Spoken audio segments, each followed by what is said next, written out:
الحمد لله نحمده ونستعينه ونستغفره ونعوذ بالله من شرور أنفسنا ومن سيئات أعمالنا من يهده الله فلا مضل له ومن يضلل فلا هادي له وأشهد أن لا إله إلا الله وحده لا شريك له وأشهد أن محمدا عبده ورسوله وبعد السلام عليكم ورحمة الله وبركاته.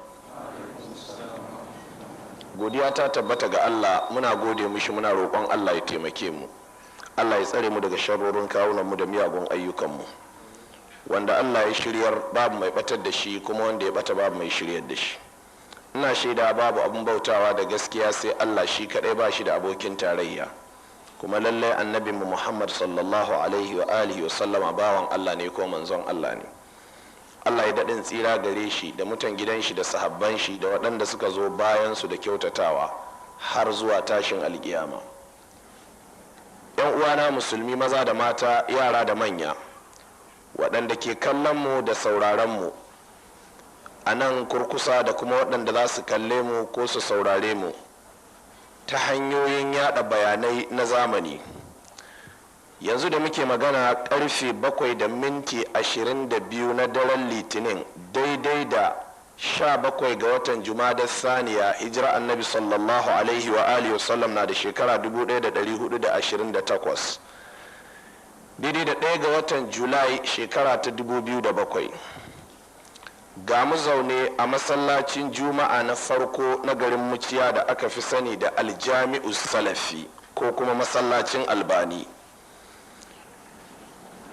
Waɗannan wasu faɗakarwa ne za mu gabatar a kan hanyar gudanar da da'awanmu.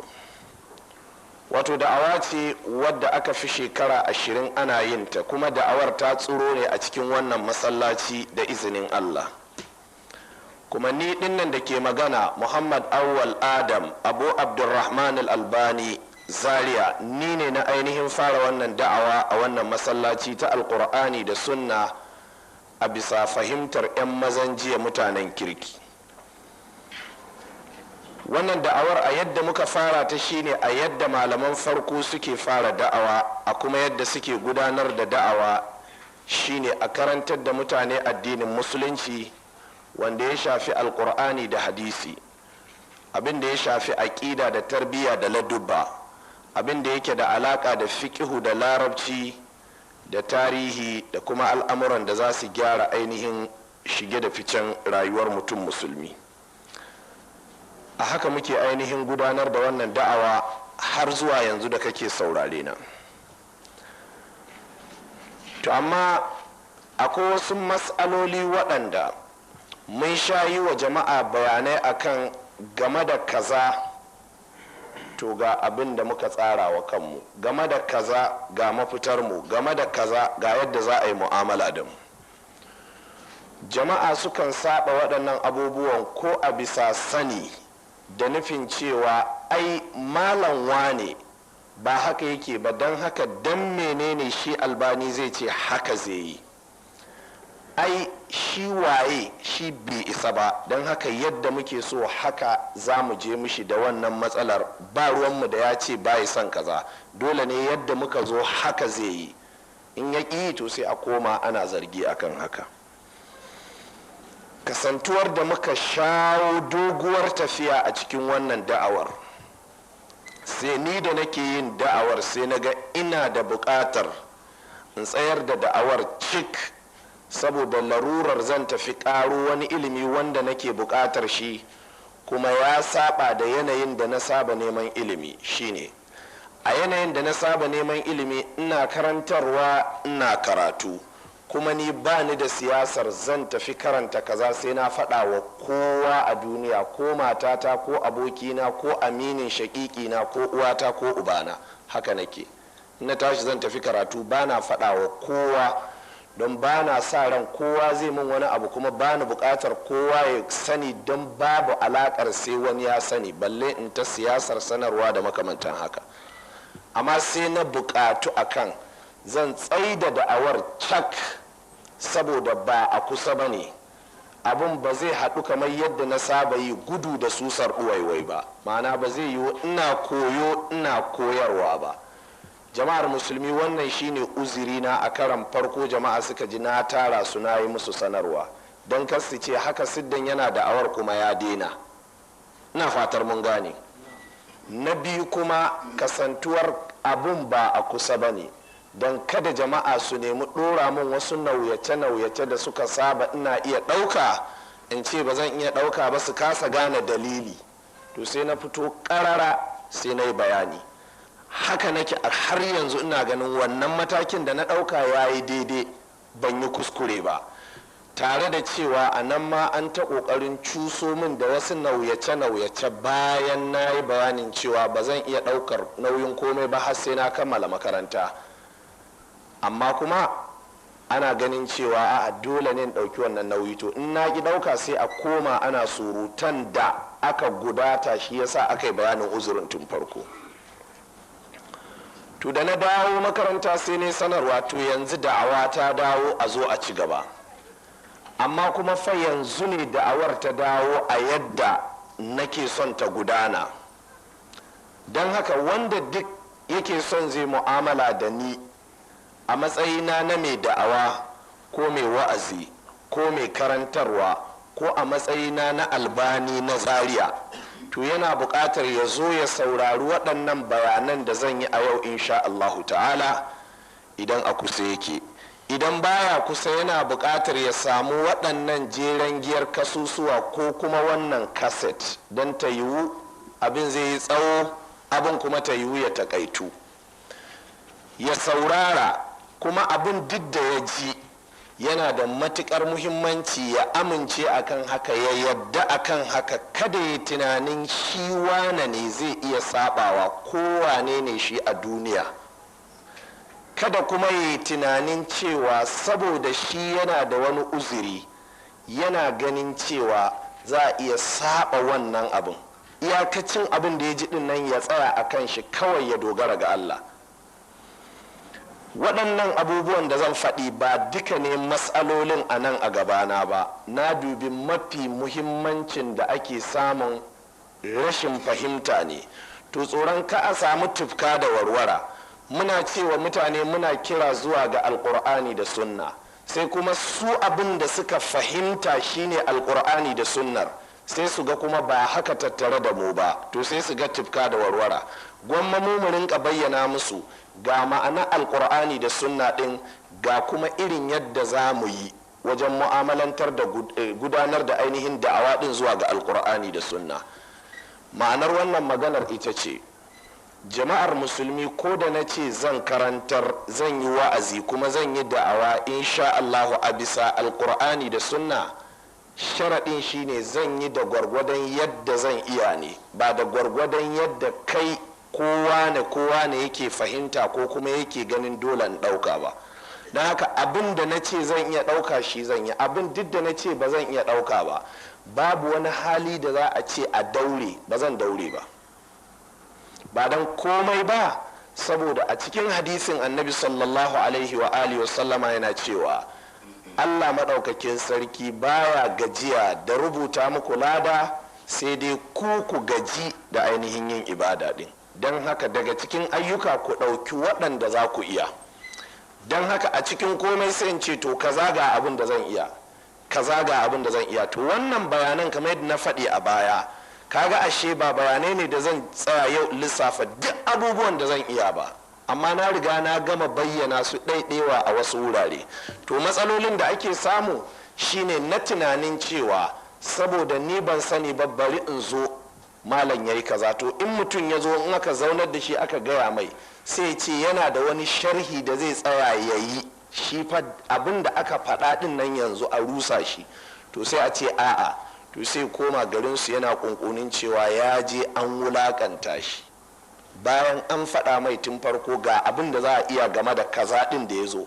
Don haka ta yiwu abin da ya zo da shi na bukata ba zai samu ba, sai ce to lallai a matsa a yi, in ba haka ba zai koma garinsu ya ce an wulakanta shi. Waɗannan abubuwa ba tare da ɓata lokaci ba, mafi muhimmanci daga cikinsu akwai matsala dangane da gayyata. Jama'ar musulmi, taken wannan kasar shine gaskiya dokin karfe. Taken kasar din shine gaskiya dokin karfe, ma'ana in ka hau sai ka ruga da gudu, in ka faɗa sai ka ruga da gudu. ma'anar bahaushe kenan da yake nufi gaskiya dokin karfe. Idan ka faɗe ta to sai dai ka kwashe da gudu. Domin me? Domin dokin naka na karfe ne, zai iya kai ka duk inda za ka je ka zauna ka tsira, saboda mai abin da ka faɗa ba shi da daɗi kuma ba za a amintu da shi ba. Magana ta farko, maganar gayyata. Jama'a, maganar gayyatar wa'azi ƙa'ida guda ɗaya ce. Idan har za ka gayyace ni wa'azi, ni da kai za ka yi mini magana ko ni da ku za ku yi mini magana, duk duniya ba ni da wakili wanda za ka je ka yi magana da shi, wanda in ya baka garantin Albani zai zo duk duniya babu wannan. Saboda haka in ba ni Albani na ce maka na yi alkawarin zan zo ba, insha Allahu, to duk wanda ya baka garanti ko yaya muke da shi ya yaudare ka duk duniya. Iyakacin gaskiya kenan. Da haka duk wanda ya zo da maganar gayyata ni zai samu kai tsaye. Idan ya same ni kai tsaye ya rage. Idan ni nan take na ce mishi to ya je magana da wane, to shi kenan ni ne na danka shi ga hannun wane ɗin. Wanan a lokacin ne na naɗa shi ya zama wakili na, amma ba tare da ni na gabatar maka da wane ba. Kai karambani ka tafi wurin wane, to kowaye a duniya ya yaudare ka. Duk abin da ya gaya maka na ya baka tabbacin zan zo ko zan yi maka wa'azi. A ƙarƙashin wannan, duk wanda a baya sun taɓa magana da wani ko da wasu waɗanda suka ba shi garanti gangariya cewa Albani zai je mishi wa'azi, aka waye gari Albani bai je ba, ya je garinsu yana cewa to mu dai alkawarin zai zo yau so uku kenan bai zo ba, don haka ai ba haka sunna ta ce ba, ina aiki da sunnar. Yaya ƙarya kake yi da kai da wanda ya yaudare ka, don ba kai magana da ni ba. Na ɗaya kenan. Na biyu, in ka yi magana da ni ne maka wani sharaɗi, to wannan gayyatar ba za ka je ka fara sanar da ita ba, sai ka zo ka cika sharaɗin. Na baka go ahead cewa to je ka ci gaba da sanarwa. Misali, muna son Albanin Zaria ka zo kai mana wa'azi a Gombe. Sai na ce to sharaɗin shine za ku zo da mota, za ku ɗauke ni. Sai kuka ce to za ku koma ku yi nazari ko za ku iya, to kar ku koma Gombe ku ce zai zo wa'azi. Sai kun tattali motar tukuna mun yi magana baki da baki, mota ta tabbata, sannan ku ci gaba da sanarwa. Amma in kuka zo na ce na amsa zan zo, amma fa da sharaɗin za ku zo da mota ku ɗauke ni. Sai kuka je kuka gama shawara, sai kuka kwana akan cewa ba za ku samu damar motar da za ku zo ku ɗauke ni ba, amma za ku aiko mini da kuɗin mota a bisa shawararku. Sai kuka ci gaba da sanarwa a bisa shawararku. Daga baya sai kuka turo da kuɗin mota da ɗan aike cewa gashi in je in shiga mota a tasha in zo. Idan na ƙi zuwa, in kuka je kuka ce to yayi alkawari fa shi yasa muka yi ta sanarwa, to ƙarya kuke yi. Jama'a kun ji wannan maganar? Haka take, babu canji. Wannan sharaɗin misali ne na yi. Akwai sharuɗa da dama. Wani zai zo wuri na maganar wa'azi, in ce mishi to kaga yanzu lokaci ne na damuna, don haka ka bari sai lokacin rani ya yi. To in lokacin ranin ya ba zuwa za ka yi kawai ka ci gaba da sanarwa ba, to jama'a rana ita Albani zai ci gaba da zuwa. A'a, sai ka zo ka same ni, shin ranin ya yi ni a wuri na ba a wurinka ba, don ni ne zan yi wa'azin. To in ranin ya yi ni ne zan ce ya yi, to a sa wa'azi rana kaza ga watan kaza. Matsala dangane da wannan akwai sharhohi da ya kamata in yi da yawa, amma da ike ina sha'awar iyaka abubuwan da zan faɗi ya takaito a kasar ɗaya, zan ainihin yi ƙoƙarin takura maganganun ƙwarai da gaske. Daga cikin wannan ainihin maganar akwai matsala dangane da masu zartar da shawarar za su gayyaci Albani Zaria, sai su zauna sai su taro sai su ce ranar 8 ga ainihin watan August, wanda zai daidai da shekara ta 2000 da kaza, wanda ya daidai da ranar Asabar karfe 8 da kaza, saboda za a ɗaura aure da azahar. Albani kuma zai zo yi wa'azi bayan sallar isha. Sun gama taro a kwamitin abokai, sai kuma sai su je sai su ci gaba da sanarwa a haka. A halin fashi Albanin ba su zo ma sun gaya mishi ba. Idan suka zo suka gaya mini, idan na ce musu a'a wannan ranar ba te ba, sai su ce to su fa sun riga sun buga a katin aure, kuma suna can suna sanarwa gidan rediyo da jaridu da sauransu. A nan ba da yawuna ba, ƙarya kuka yi. Saboda haka duk mai maganar gayyatar wa'azi ya san wannan matsalar. To akwai matsaloli da yawa a ƙarƙashin waɗannan, amma kamar yadda na ce ina takaitawa ne, kuma ta Larabawa ina ganin wa fi hadhal qadri kifayatun. yan waɗannan misalan da na yi sun isa su faɗakar da kai akan matsaloli da yawa waɗanda mai yiwa suna kaɗawa a cikin kwakwalwarka ko za su kaɗa ko kuma sun kaɗa a baya, waɗanda yake mai yiwa ka sha jin ainihin ire-iren waɗannan kunkuni da sauransu. Mun gayyace shi yaƙi zuwa, mun gayyace shi yaƙi zuwa, mun gayyace shi yaƙi zuwa. ƙarya ne, baka gayyace ni ba, don ga irin bayanan na kawo. Kuma kamar yadda na ce, ka ɗauki waɗannan misalai ne, akwai misalai sun fi guda 10 a ƙarƙashin waɗannan. Ina fatar jama'a sun gane. To a ƙarƙashin wannan mu tsallake wannan mas'alar, mu ɗauko mas'alar ziyara. Babu shakka nassoshi na alƙur'ani da sunna da kuma ayyukan malaman farko mutanen kirki sun tabbatar da cewa ziyara sunna ce. Wani ya je ya ziyarci ainihin wani dan uwan shi musulmi saboda Allah. Wannan ziyara ko mutum guda ya kai wa mutum guda, ko jama'a su kai wa mutum guda, ko mutum guda ya kai wa jama'a, duk ta tabbata ainihin a cikin sunna. To abin da yake faruwa jama'a, ni da kuka ganni ba zaune nake malan zalla ba. Misali, da safe malanta, da rana malanta, ko yaushe a cikin malanta.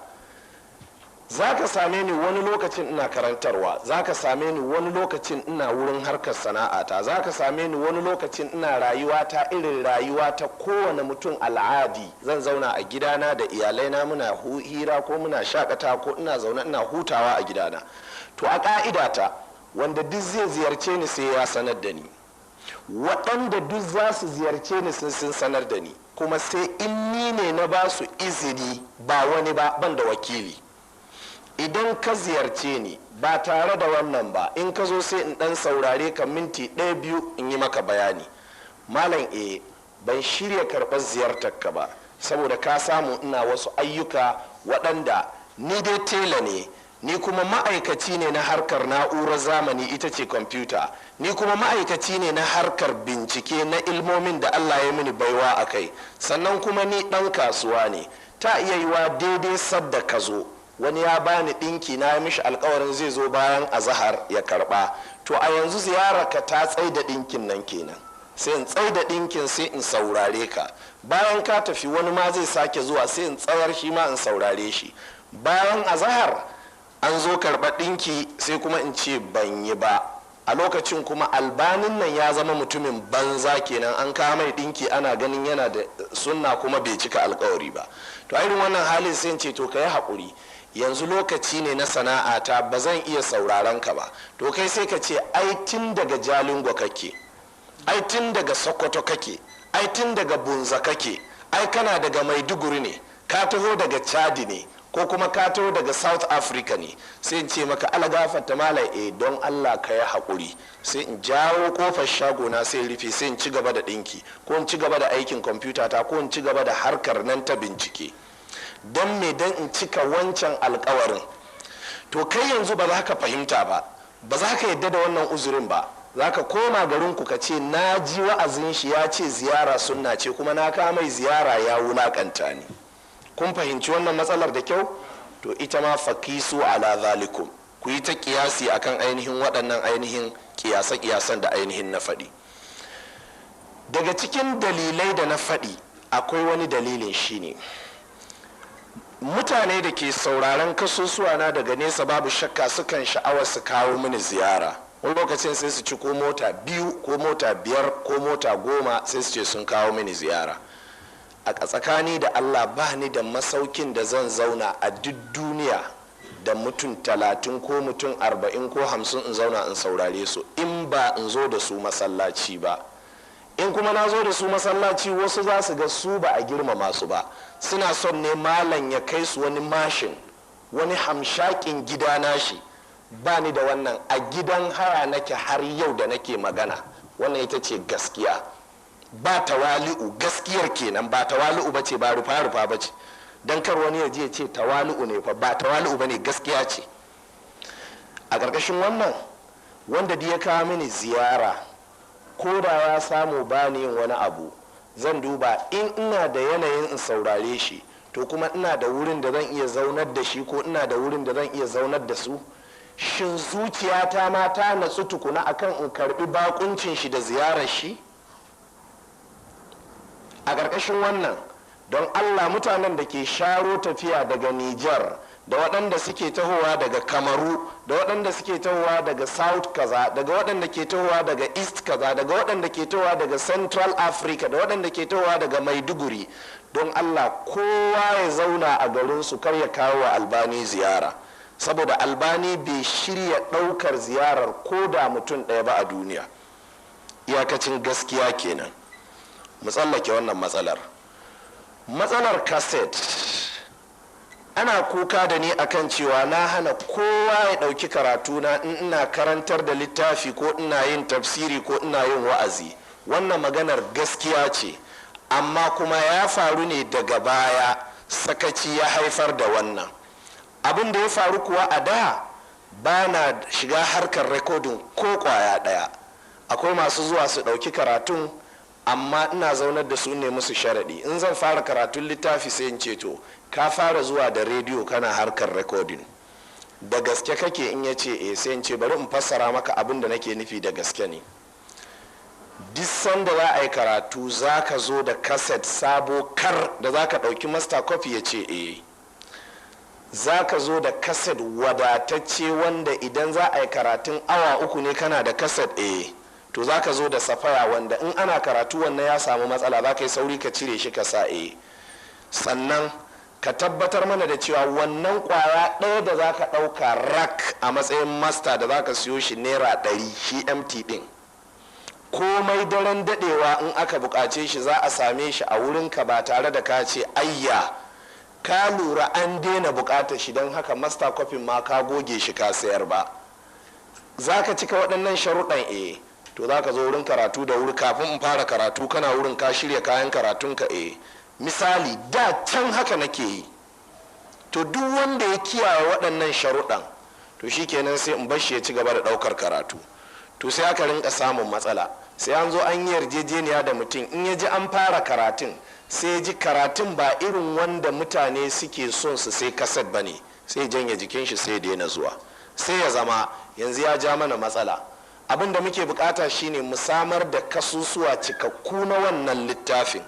Don haka ya zo 1, 2, 3 sai ji karatun ba a wararo kalmomi waɗanda jama'a za su yi kabbara don haka su rinka wawason kaset, zallar karatu ne ake yi. To sai ya ɗauke kafar shi da zuwa, sai zama ran da bai zo ba sai in ce ba za a yi karatu ba yau don muna son a ɗauka, gobe ma ba zai zo ba za a yi karatu ba, sai wani ya ce to shi kuma zai zo, shi kuma in ya zo aka yi mai wannan sharaɗin shi ma kwana 2 sai ya daina zuwa, ko kuma bayan lokaci in na same shi na cewa na jeren giyar karatuttukan littafin nan haɗo mini su, sai ce wallahi da ya lura an daina bukata sai ya share su sai ya siyar haka. Sai zama yanzu kenan babu ainihin waɗannan kasusuwan, sai dai a rinka yawon da Allah akwai wanda yake da kaset ɗin kaza sai ce yana da guda ɗaya, akwai wanda yake da kaza sai ya zama wannan an yi asarar shi.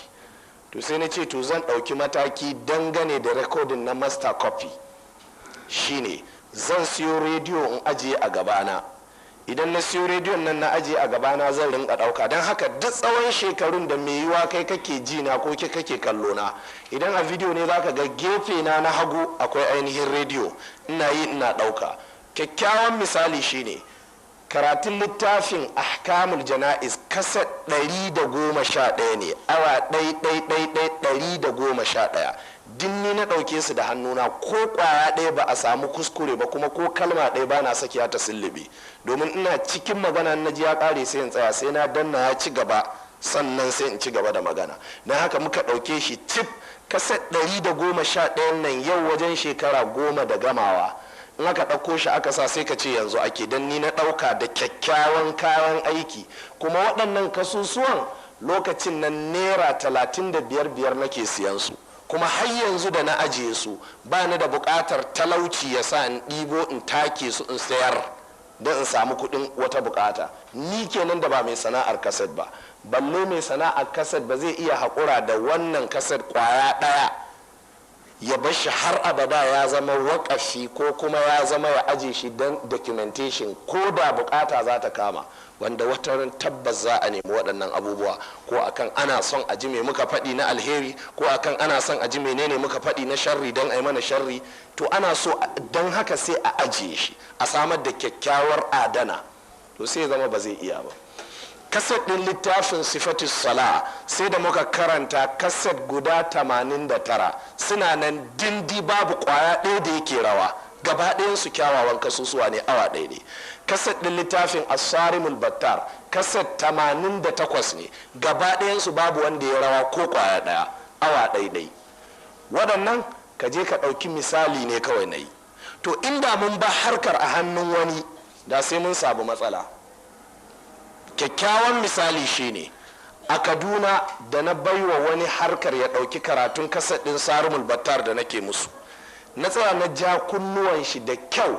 wata ran sai wani ya min waya yana son saitin waɗannan kasusuwan da muka yi guda 10, sai ne mushi waya na ce ya ɗaukan mini, amma ya tabbatar ya ɗaukan mini su yadda ya kamata su fita. sai na je na saka kasusuwa, sai na ji iska wasu wuraren a yayyanke, wani kaset ɗin ya fara daga ƙarshen wani karatun gaba ɗaya sai na ji su a hargitse. amma da muka haɗu muka yi magana sai ce ai sun fita. Allah ya sa da akwai wasu daga cikin kasusuwan aurena, na ce to waɗannan dai daga cikinsu ne. maganar kuma sun fita bata taso ba don komai ba, don a ciki akwai inda yake a yayyanke, a ciki akwai inda yake akwai iska da makamantansu. kuma na barka ne ka ɗauka yadda kake so, ba ni ne na sharɗanta maka ba. yaya kake so ka ɗauka kai rekodin yayi kyau, kai na bari, ban gaya maka wata ka'ida cewa to yi kaza balle ka ce ai da ka bi yadda na ce ne yayi kuskure ba. to shikenan yanzu da muka dawo karatun Kaduna sai na ce to wannan ka'ida da nake aiki da ita anan, ita ma can na kai ta can, na hana kowa yayi. yanzu kasusuwan da aka yi karatun littafin al'adabul mufrad har zuwa jiya asabar suna nan kwaya shi da lafiya ras, sun ɗauku tun daga na bidiyo har